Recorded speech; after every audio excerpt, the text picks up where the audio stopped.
So if you have reachability enabled on your iPhone, when you swipe down at the bottom, it brings the top of the screen down so you can be able to reach these apps here.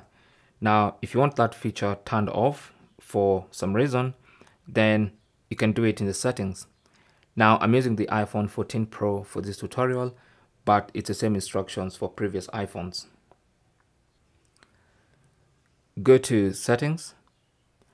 On the main settings page, scroll down to Accessibility, tap on that, and then go to Touch, tap on that, and then go to Reachability and turn that off.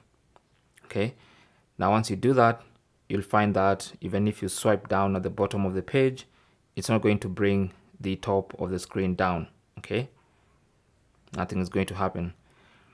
Thanks for watching. Leave your comments and questions down below, and good luck.